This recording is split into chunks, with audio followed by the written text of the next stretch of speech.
আসসালামু আলাইকুম my dear students. আজকের এই ভিডিওতে আমরা cos 3x এর সাপেক্ষে e to the power sin inverse x এর অন্তরজ নির্ণয় করো এই প্রশ্নটি আলোচনা করব।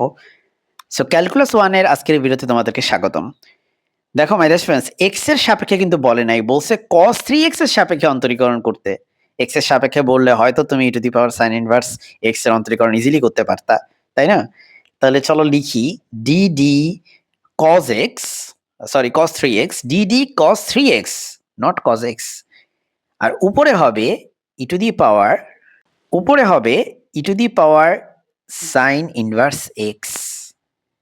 তার মানে d e to the power sin inverse x divided by d cos x equal to what? এটা আমরা আজকে বের করব। এখন হচ্ছে আমরা ধরে নিব যে e to the power sin inverse x, এটার জায়গায় আমরা ধরে নিব হচ্ছে z। এই ধরে নেওয়ার কারণ হচ্ছে এতে আমাদের জন্য ক্যালকুলেশনটা সোজা হবে। আর নিচে থাকা cos 3x কে আমরা y ধরে নিব। ওকে, সো সো খেয়াল করো, আমি যদি এবার z কে ডিফারেন্সিয়েশন করি, তাহলে আমি পাবো x এর সাপেক্ষে ডিফারেন্সিয়েশন করি, তাহলে আমি পাবো e to the power sin inverse x। e to the power sin inverse x কে ডিফারেন্সিয়েশন করলে e to the power sin inverse x হয়। ওকে, তো এটার পিছনে কারণটাও তোমরা জেনে রাখো যে e to the power x এর differentiation always e to the power x। So এই সূত্রটা যদি ইউজ করো, e to the power sin inverse x এর differentiation always e to the power sin inverse x। কিন্তু এখানেই তুমি থেমে গেলে চলবে না মাই ডিয়ার স্টুডেন্টস, তোমাকে sin ইনভার্স x এর ডিফারেন্সিয়েশন করতে হবে এখন। কারণ হচ্ছে chain rule, e to the power sin inverse x কে ডিফারেন্সিয়েশন করছো, চেইন রুল মতে sin ইনভার্স x কেও ডিফারেন্সিয়েশন করতে হবে।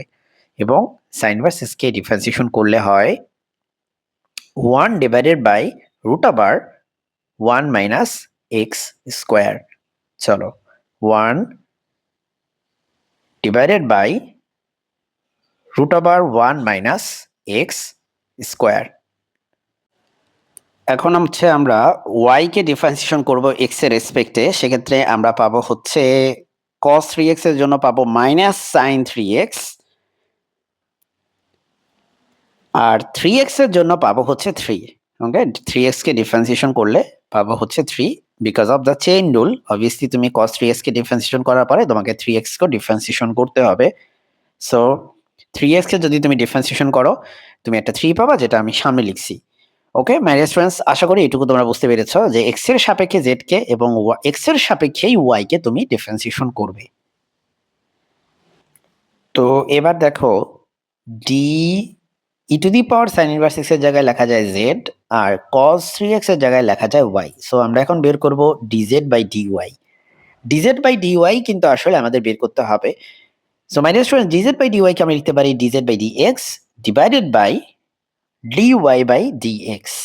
তাহলে dz বাই dy যে কথা আমি এইমাত্র যেটা লিখছি সেটা একই কথা, ঠিক আছে? সো তুমি এটাকে এভাবে ভাবতে পারো যে dx বাই dx যদি কেটে দাও, তুমি কিন্তু dz বাই dy পাচ্ছ। ওকে, সো এখন dz বাই dx সেটা আমরা তো একটু আগে বের করছি, সো সেটা আমরা এখান থেকে বসিয়ে দিব, আর dy বাই dx আমরা একটু আগে বের করছি, সেটাও আমরা বসিয়ে দিব। তাহলে কিন্তু আমরা অ্যান্সার পেয়ে যাব। সো dz বাই dx হচ্ছে e to the power sin inverse x into 1 divided by root over 1 minus x square. So আমি নিচে লিখবো, এটা যেহেতু এটা ডিভাইড ফর্মে আছে, আমি নিচে লিখবো 1 divided by root over 1 minus x square. আর আমার কাছে আছে হচ্ছে dy বাই dx, সেটা হচ্ছে -3 টা সামনে লিখলাম into sin 3x। That's it, এটাই কিন্তু আমাদের সমাধান। আশা করি তোমরা বুঝতে পেরেছো। অল্প কয়েকটা লাইন মাত্র মাই ডিয়ার স্টুডেন্টস, আশা করি তোমরা এটা করতে পারবে। সো এই ছিল আমাদের আজকের আলোচনা। আসসালামু আলাইকুম।